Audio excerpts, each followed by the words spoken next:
Good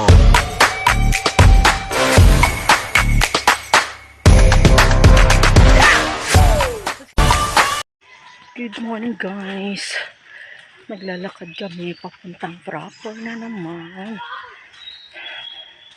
Magpa-city naman kami. Kasama ko yung aking anak at saka kapatid.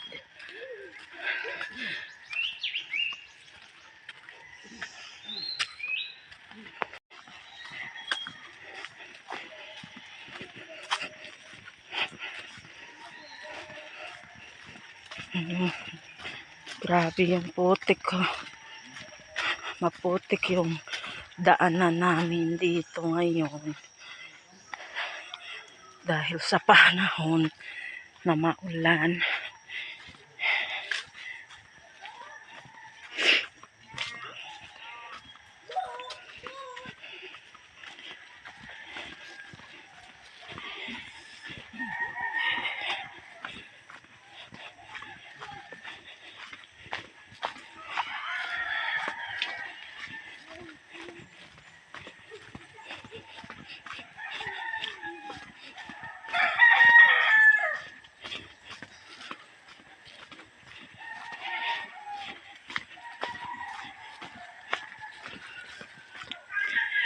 Wow, ang bilis nyo namang dalawa maglakad, guys. Ang bilis nyo maglakad.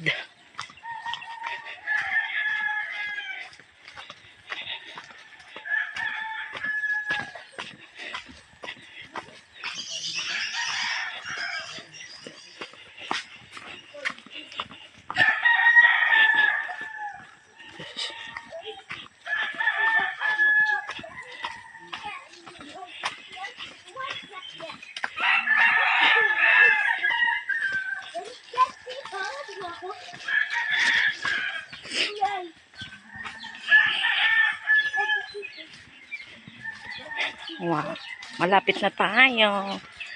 Malapit na kami sa labasan, guys. Wow, ang ganda na, ang bilis. Oh, dahan-dahan ka, Dave. Okay.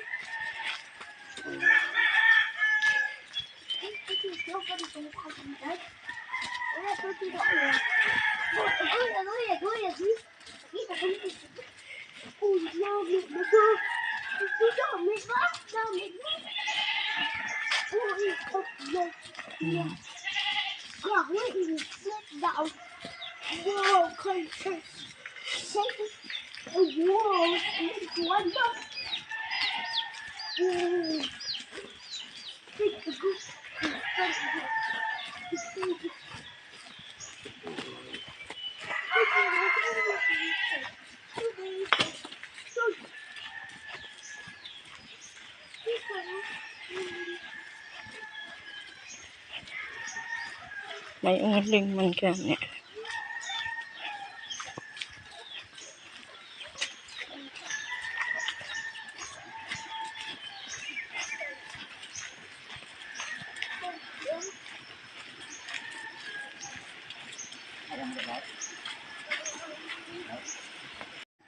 Oh, nahuya ang akong nga bata. Akin na kami di nagahulat kami sang di pasahi. Wala kami kaabot sang isa pag-ulang gitnag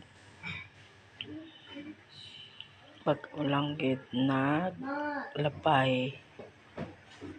Wala kami kaabot.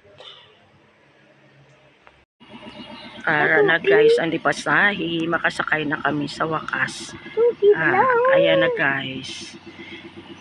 Sasakay na kami. Halika na. Di pasahi. Oo, para no.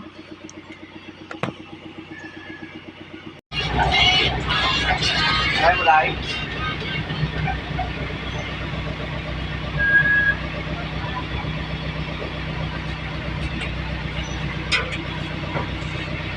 Ay, pasahero. Iwan pasahero.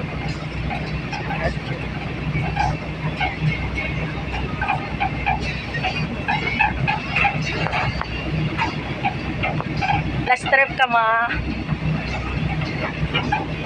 Ara nang duwa ka greenan mo. Striker, Layang mo lang po. mga 10:30.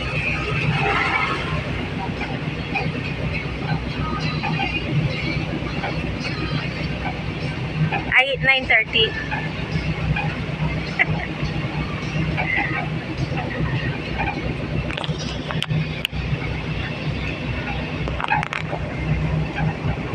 Sa hero, ay, sa hero sila.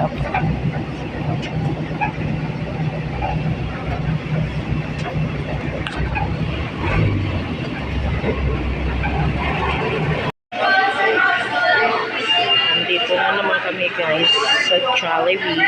Ang favorite na kainan ng anak ko. Pero sa labas ako kakain. Gusto ko kasi gulay at saka isda.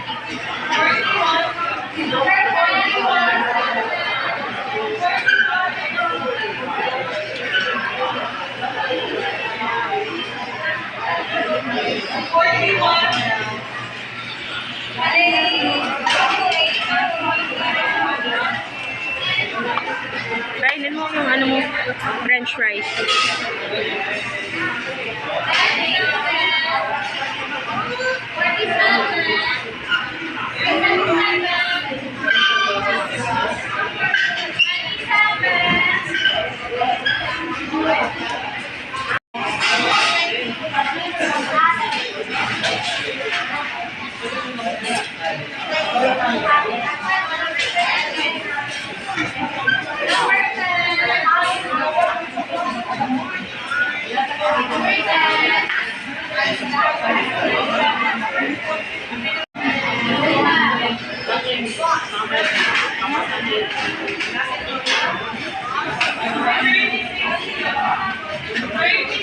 Stupido po.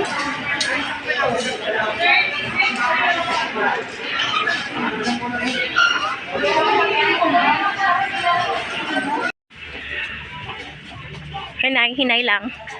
Hinay lang. Hinay lang. Hinay. O, lakat to. Kuha to biskwit mo. Kuha to biskwit. Gatas mo gali, anay. Gatas. Gatas, anay. Lakat, lakat. Oo. O, din ang gatas mo. Tultulabi. Kung matultulan mo. Ng imo nga ginabaklan. Tang ginakwaan ta gatas. Diin. Diin. Ari di yung mga gatas siya, Dave. Dave.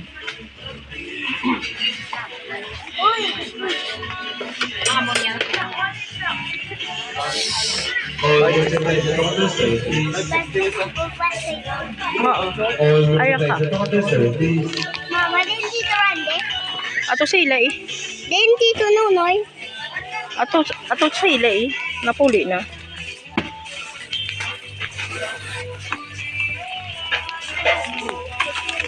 Dave.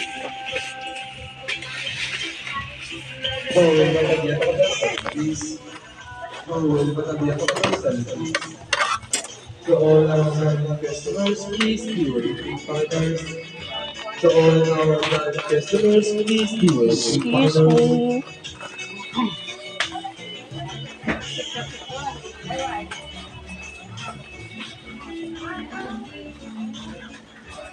Ay, ka pleasure na lupa.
Mga may kon wala address. May address na hindi na mabudra dayon kay kanon kay Oo. iya ko na kabataan. Oo. Kapuli ni pang kapuli. Ito na tas pradahan. Wala address. Unang pinaka-booklife tanan. Tubig. Oh, tao. Wala ka address niya, wala yan. Kung natutukan niya na siya, okay. Oo. Ngayon ako kung di kayo sa barko, di ka wala na. Kung wala siyang kaya address, wala mag-apply. Oo, eh.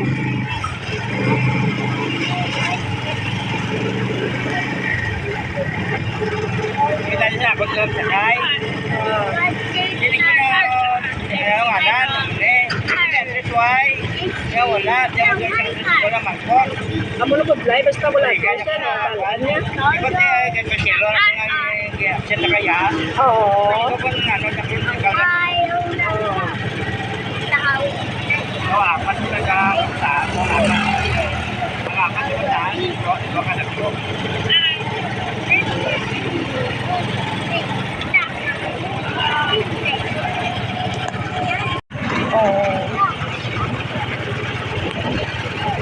Mga buka ko lang. Pinano ka bagay pala. Alam nga, isa ka lipat kami. Amo gid sir eh.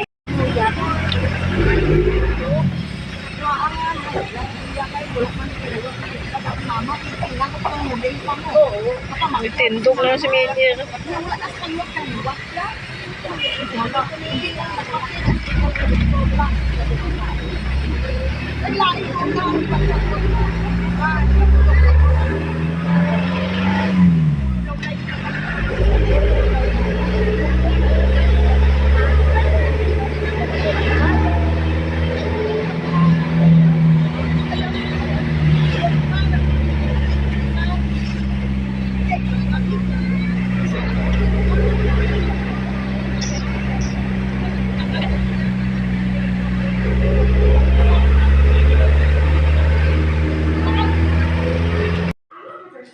Nandito na kami sa bahay, guys. Dumating na kami ng aking anak. Grabe yung pawis ko. Talagang nagmamantika ako talaga. Grabe ang taba kasi. Grabe. Char. Nandito na kami. Timing naman na umulan. Kapapasok na namin ng bahay, tas umulan agad. Buti nandito na kami. At saka, yung anak ko nanood agad ng cartoons. Yun, nandoon siya sa sala namin. Grabe yung punggod ko. Pimple ang laki. Yun, nandito na kami. Pumili ako ng itlog para sa anak ko. Ito yung binili ko. At syempre, hindi mahuhuli yung tinapay ng anak ko. Binili namin. Yeah.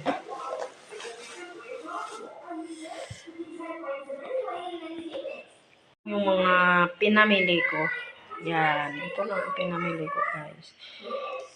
Ito ay halos lahat ay para sa anak ko. Yun. Paon niya sa school at saka yung gatas niya. Yun lang yung pinunta namin sa bahay. Yung bumili ng kanyang gatas.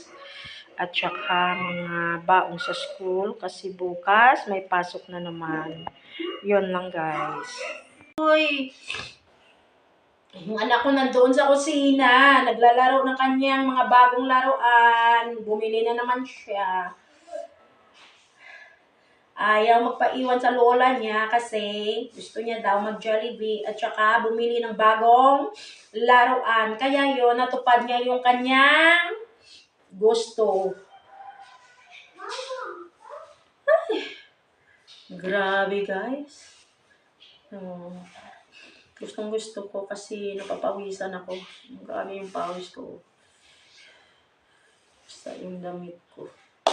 Ay, thank you, Lord. Nandito na kami sa bahay. Timing talaga yung ulan. Papapasok lang talaga namin. At saka, umulan. Buti hindi masyadong malakas.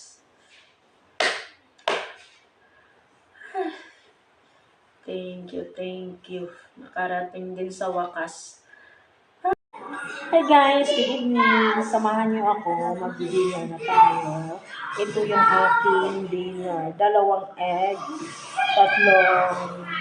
kamatis, at saka 2 pipino. Ito yung aking hapunan. Hindi na ako muna kakain ng kanin kasi nagda-diet na ako guys. Kasi sobrang taba ko na at saka grabe, nahihingal na talaga ako. Ang anak ko ayaw niya pa kumain. So, ganahan ko na lang siya ng 2 itlog kasi gusto niya kainin ng hapunan. Gusto niya hapunan ng 2 itlog lang. Ayaw niya rin daw ng kanin kasi gusto kain daw siya. So, yun guys, let's eat. Mano ako. Nakapaghugas na ako ng kamay ko.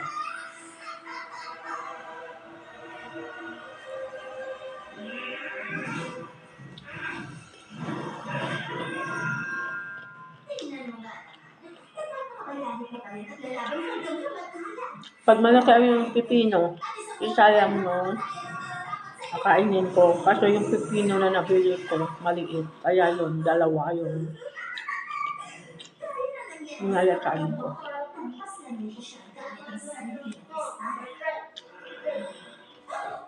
Nakang kumatot pa ngayon dyan.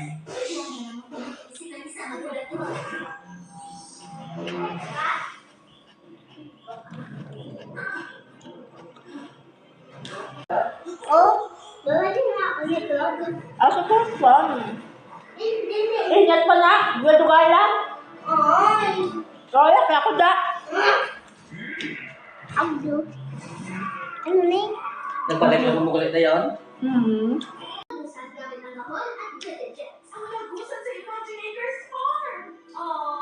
Sobrang lungkot mo nung pinadala mo siya ron. Yung bata, nalansya na siya ng mga unicorn na yun. Kaya naging maganda ang buhay ni Dr. Farmer. MD, teka, nagpadali ng unicorn steak ni Mr. the Mister kasi sabi niya, sobrang sarap doon. Salamat, Mister. Natutuwa si Dr. Farmer pag nalaman niya yan. Masyado pala kilala. Teki, wala kang hawak. Pwede mo hiwain yung steak niya. Gusto ko sana eh, pero mapuno na yung peke kong kutsilyo pagkatapos kong labanan yung Bigfoot. Siyempre, Blisty. Okay lang po, tawagin kita Blisty. Kakilan daw. Okay, Blisty. Gusto ko lang sabihin, like, hindi siya totoo. Hindi totoo. Totoo? Hindi totoo. God, parang nagpapaliwanag ng trabaho sa mga art student. Kahit imaginary si Blister, hindi ibig sabihin na hindi siya totoo para kay Tina. Hindi ganun sa tunay ng mundo. Naalala mo ang pakikita sa bahay na to? Kami yung mga magulang, ikaw ang bigil sumusunod sa mga bata. Kaya kung hindi mo susuportahan ang imaginary friend ni Tina, tatapon kita sa kalsada. Gusto na ako magkapunan guys.